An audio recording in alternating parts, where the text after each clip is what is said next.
Hi, I'm Dave Larson, Phoenix, Arizona. This is my 1965 Plymouth Sport Fury that I built as a Resto-mod back in 2016. Each year I try to add a modern feature and improve safety and functionality while also preserving the classic character of the car.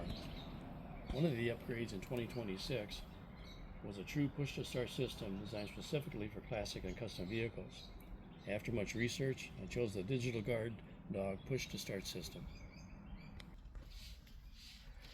The Digital Guard Dawg system isn't just a start button, it's a complete ignition and security solution. It eliminates the traditional key cylinder and replaces it with a clean modern interface that integrates seamlessly into a Resto-mod or classic interior. It's easy to use.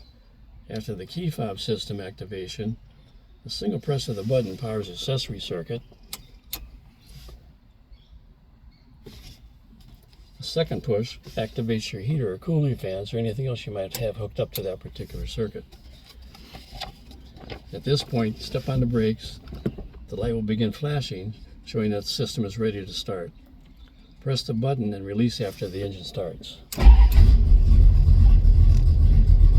Shut the engine off, step on the brake, simply hold the button for 2 seconds.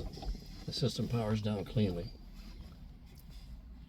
The Digital Guard Dawg system manages the ignition, starter engagement, and your accessory powers in a precise control sequence, making it extremely reliable for custom and classic builds. The Digital Guard Dawg system delivers modern convenience, built-in security, and dependable performance without compromising the look or character of a classic vehicle. For Resto-mod, custom, or classic vehicles, the Digital Guard Dawg push-to-start system is a clean, well-engineered solution that also provides the latest innovation in vehicle security.